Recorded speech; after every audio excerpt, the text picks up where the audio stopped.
Cette cinquantenaire s'appelle Marceline. Maman Marceline a été rencontrée par notre équipe lors de la dernière campagne de santé d'urgence plus monde à Kekem, à l'ouest du Cameroun.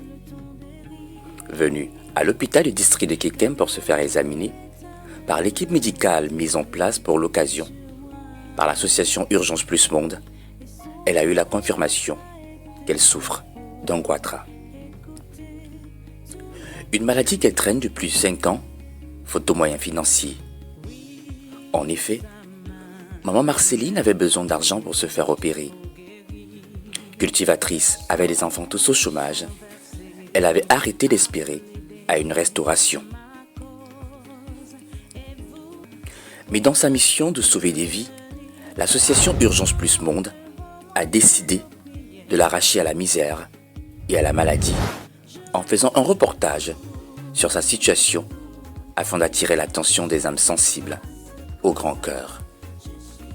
Au final, comme d'habitude, des petites mains se sont mises ensemble par l'entremise de UPM pour la tirer d'affaire.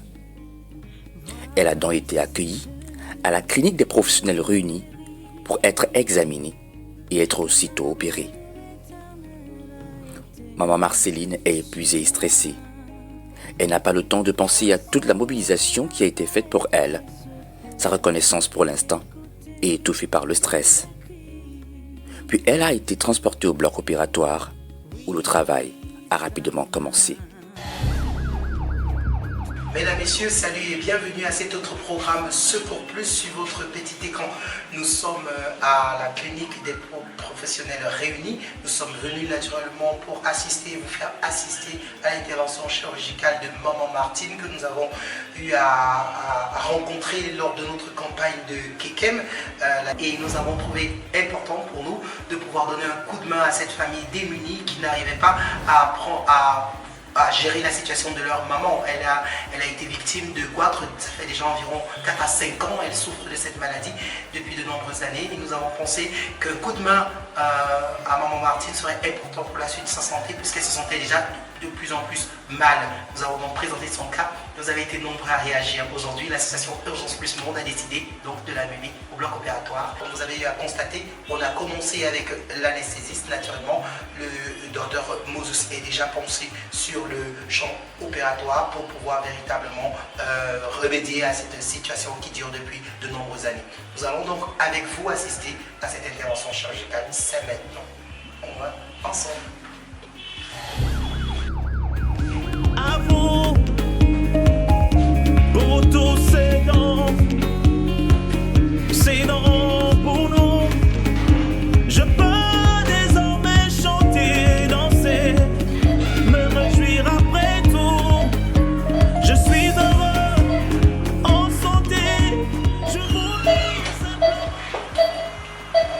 Vous pouvez le constater, le docteur Moses et son équipe sont concentrés pour que l'intervention se passe très bien. Le premier coup de l'histoire a déjà commencé. Nous allons tout simplement voir la suite avec vous. C'est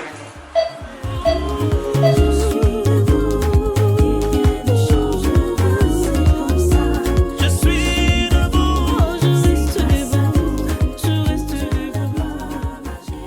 C'est avec sérénité et enthousiasme que le docteur Mossus s'attaque à ce goitre pour l'ôter du cou de notre patiente. Assistés par quelques médecins et infirmiers, ils devront passer 2 à 3 heures pour achever ce boulot. Pour l'instant, tout avance assez bien. Le temps des pleurs et des cris, voici venu le temps des rires, car l'amour de l'Éternel a été. À des moments pendant l'opération, le silence et la concentration sont de mise pour le succès de cette intervention chirurgicale. Alors on observe et on prie dans le cœur. Oui, sa main n'est pas courte pour guérir. Son sang versé a plaidé ma cause. Et vous, La masse vient d'être enlevée. C'est le mi-parcours de cette opération.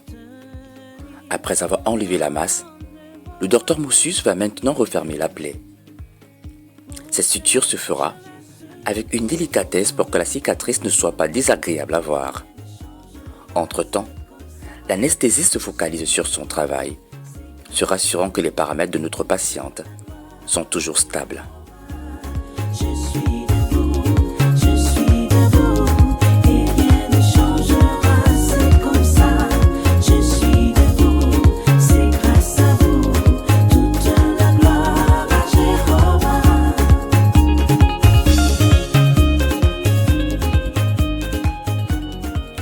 Enfin, c'est le pansement. On peut être certain que l'intervention chirurgicale est achevée. Nous allons, comme d'habitude, avoir les informations sur le déroulé de cette opération par le docteur Mossus. Mesdames, Messieurs, chers téléspectateurs, nous avons passé au bloc opératoire environ 2h30 de temps après la phase anesthésiste. Nous sommes maintenant avec le docteur Mossus qui va, comme d'habitude, nous présenter de bout en bout le déroulé de cette intervention chirurgicale. Mais nous voulons déjà vous dire que la malade est sous bonnes conditions, sous les conditions de l'anesthésiste. Nous allons donc, avec le docteur Mossus que nous avons ici, prendre quelques informations sur le déroulé de cette intervention chirurgicale sur notre malade. Docteur, merci encore de te prêter à ce jeu, comme d'habitude, de questions-réponses par rapport au déroulé de cette intervention chirurgicale. Alors, il faut revenir déjà sur le cas même qui est à l'ordre du jour. C'est un cas qui présentait quelle maladie?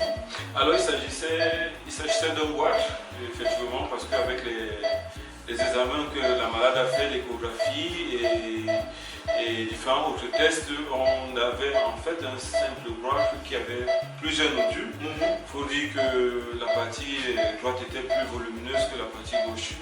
Et en ce qui concerne notre malade, Madame Chamou, elle présentait un boîte essentiellement cervical. C'est vrai qu'il y avait une partie thoracique qui était thoracique, mais qui n'était pas si thoracique que cela, parce que nous avons pu, nous, équipe ORL, nous avons pu enlever cette partie sans beaucoup de difficultés. Parce que quand un boîte est endothoracique, lorsqu'il a évolué suffisamment au niveau de la poitrine, nous faisons appel à un autre type de chirurgien qu'on appelle le chirurgien thoracique, qui vient dégager la partie thoracique pour que nous puissions finir avec la partie cervicale. Alors pour le cas de maman Martine, est-ce qu'il y a eu des complications et où, alors est-ce qu'après l'examen total de cette masse, est-ce qu'il y aura des implications en fait? Alors chez elle, il faut dire que nous étions partis sur la base de deux, on va pas dire complications, mais deux difficultés. La première difficulté, c'est la difficulté hémorragique, parce que c'est une grosse masse avec une modification des tissus au niveau du cou qui peut entraîner un saignement assez important.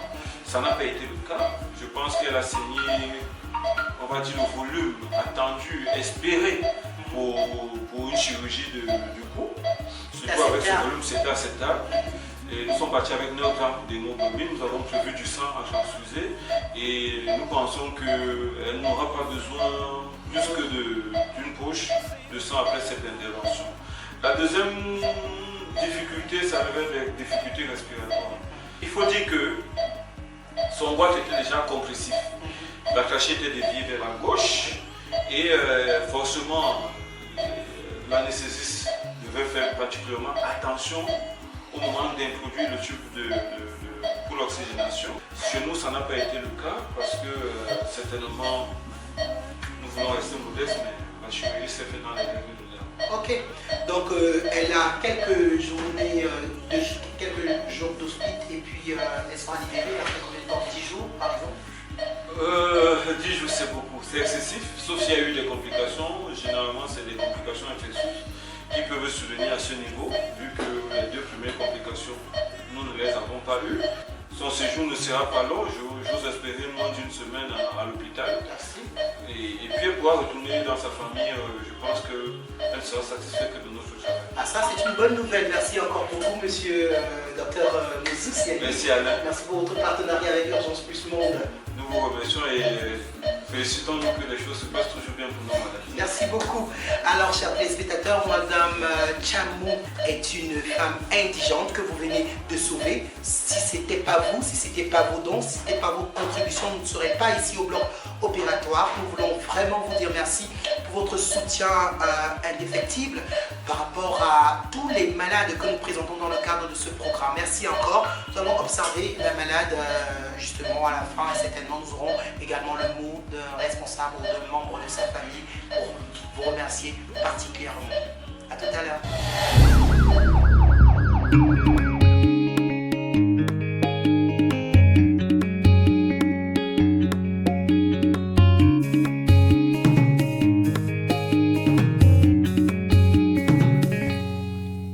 Pendant quelques minutes, maman Marceline va être ventilée au bloc par l'équipe des anesthésistes avant d'être transportée dans sa chambre d'hospitalisation. Une fois dans la chambre, son fils revient de son stress qu'il avait éloigné pour un bon moment. Puis il exprime sa reconnaissance pour l'action posée à l'endroit de sa maman. Je dis vraiment merci à Urgence Plus Monde parce que vraiment ils ont réalisé ce qu'ils avaient promis, ça ils ont réalisé. Puis on ne savait pas vraiment que ça devait arriver jusqu'à tel comme ça. Vraiment merci pour tout ce qu'ils ont fait pour nous.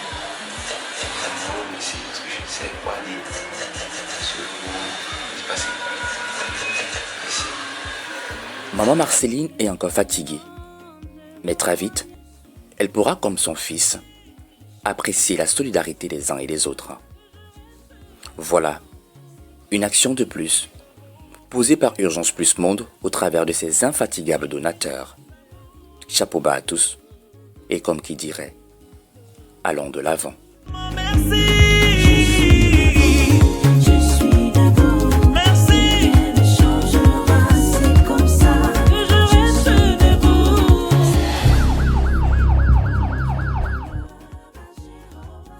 Ici grâce à vous. Je suis debout.